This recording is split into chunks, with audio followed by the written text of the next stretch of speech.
Hey, my name is Brent here on Cloudy with the Chance of Meeples. Today we are looking at Unlock Kids Stories from the Past, the second installment in the Unlock Kids series. Unlock, a series in which it's like an escape room in a box, typically uses an app.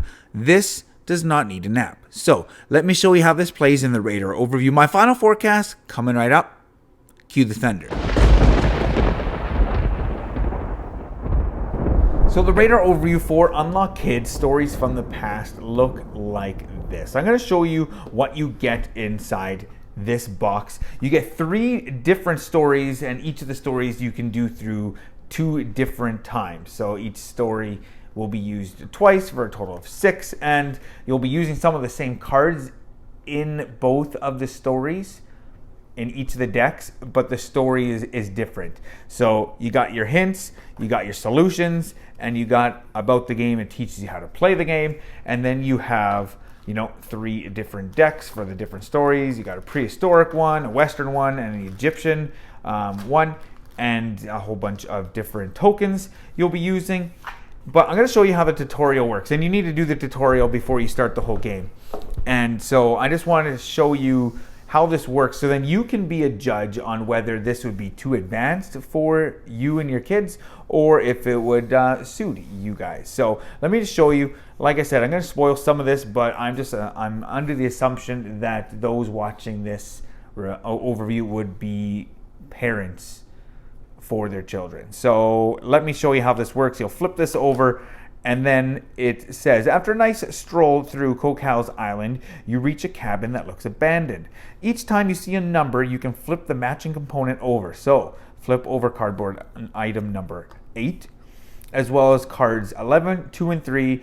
And this line in this picture indicates that 2 and 3 are to be assembled to form a scene. So in a lot of these, you'll be doing exactly that. You'll get 2 different cards, or 3 or 4 different cards. You'll put them together and you'll make a scene. And then in this one, you will get the symbol table. And you'll be using this symbol table to figure things out. So in this one, you got this pointer, and then let's see what else is there. Okay, well, it shows the number 6, and we have a 6, so we can flip it over. At that point, it says take a closer look at the backpack, but I'll let you do that. And then you have this key. So if I put it here, that would make this matching icon, so I could flip over card number 5. Or I could use this key to unlock the padlock, and that would say card number 9. So we're just going to go with that, and then it shows you, oh, look at that. You unlock the padlock. The X at the top means you discard the components that you use. So 2 and 3 are gone, as well as the key. So you remove that. And then it says flip over card number 4. So then you go back to the stack of the cards. You find whatever card you found, number 4. And then it has a decision to be made. Any card that has this little finger with a question mark, you use this item and you make a decision. Do you want to look at the unlock box, or do you want to look at a pair of socks or a singular sock? Well, I'm going to let you make the decision. If you do this, you would flip over card number 12. If you would do that one, you would flip over card number 10. So again, I'm going to let you decide which one to look at and move on from there. I will say this, at some point in each of these stories, you will find a card that will then show you that you finished. So in this one, I'm not going to tell you what card number it says. This is the final card. And this symbol at the top with this cup indicates that you completed the mission. Now you'll always tally up the number of stars you found to determine your score. In this tutorial, there was only 1 hidden number and 2 stars to be gained. So your score at most can be 2. We got 1 for finishing, and we would have needed to find the second one. So that in a nutshell is how you play each of these different stories in Unlock Kids Stories from the Past. So now you know. Let me show you the final forecast. Here we go.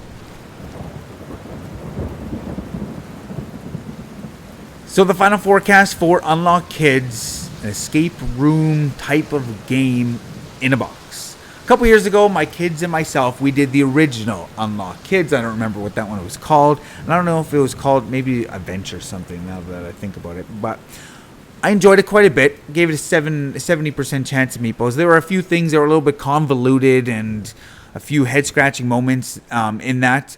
And so what do I think of this second installment? I will also say that my kids are now 2 years older. They are 7 and 10, almost 8 and almost 11. It says on the back of the box, 6+. And I will say this, I think my kids are at the tail end of this series. Which makes me sad because I did enjoy doing these. I'll say I like this one better than the original. I'm giving this one an 80% chance meeples. And I liked it better, but I still like the X of the Game series over the Unlock series. Yes, these are replayable. You can share it with others. You can re-gift it, what have you. You don't destroy anything. So that's something to take note on. But I like the Exit the Game series more than the Unlock.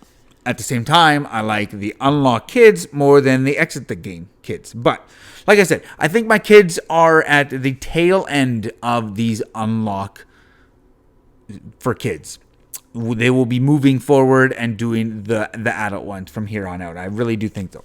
But this has, much like the original, has 3 decks of cards. It has 3 different stories, and in each of the stories, you can play them 2 times. So you'll get 6 different adventures per se out of them, 6 different mysteries, I would say, and they last about 20, maybe 25 minutes. Maybe the later ones will take about 20-25 minutes.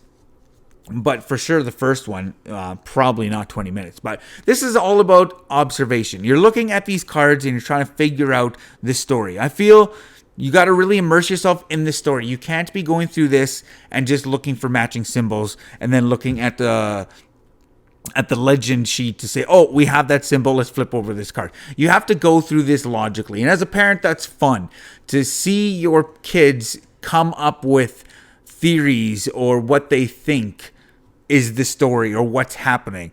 And so that was enjoyable. I like that. I like that in the original one. I like that one in this one as well. You really have to immerse yourself in the story because you have, column A or column B, and you have a decision to make. Well, what makes sense? You could do column B or you could do column A, and I'm just making an example here. There's not actually columns in this sense, but why would you do this? Why would you do column B? And why would you do column A? And I enjoy that. I like having that problem solving aspect that my kids can then work through. I can't see you giving this to your kids and reading the first scenario or reading the first little bit and they being able to do it on their own. No, this is like a family activity that you can do with your kids starting at that age range around 6. I would say 6 to 8, that would be a good fit for this Unlock Kids game. Not to say that your kids over the age of 8 wouldn't enjoy it. I think they would, but I think that sweet spot would be kids ages 6 to 8. I really like it that, the Unlock system typically uses an app. This doesn't use an app. In a green, crazy world, an activity that does not use electronics or media in that sense or technology. That was refreshing. I really did enjoy that because I could sit at the table with my kids and we could solve these puzzles. I will say also they start easy and they go harder. I liked the last 3 more than I liked the first 3. I think the last 3 used the components and the little tokens in some really creative and unique ways that I thought were really cool.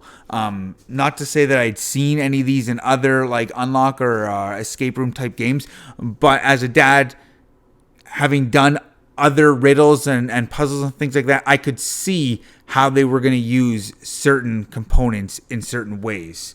Kind of before, like as we were setting up or as we were revealing cards or whatever, I could see how the stories were going to progress. And it was fun to see my kids kind of progress along with that. So that was really cool. Yeah, the last 3 I think were better than the first 3. I will say kind of on the negative side, I wish how do I say this? When you get to the end, sometimes it might be a little abrupt. Like, you know what you're supposed to do. You got task A, and all of a sudden you're at task A and you're finished. And then you're like, oh, you should have scored 5 stars. We got 1. How did we do so bad? And it says you can go back and you can do it again. And we did that because we wanted to figure out how we should have found 4 more stars or 5 more stars. I can't remember. It was the first one.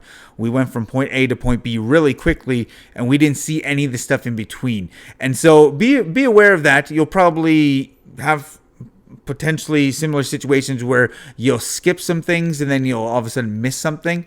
But I wish there was a way to go back before you finished it, if that makes sense. But overall, I think this is solid. Better than the first one. I'll give it 80% chance meeples. If you're a fan of, those mystery, puzzle, escape room type experiences, and you have younger kids, I would say check this one out. It's solid. There's 6 of them, and so the hardest thing will be probably to pace your kids so that you don't finish them in like 2 days. So 80% chance of meeples for Unlock Kids Stories from the Past.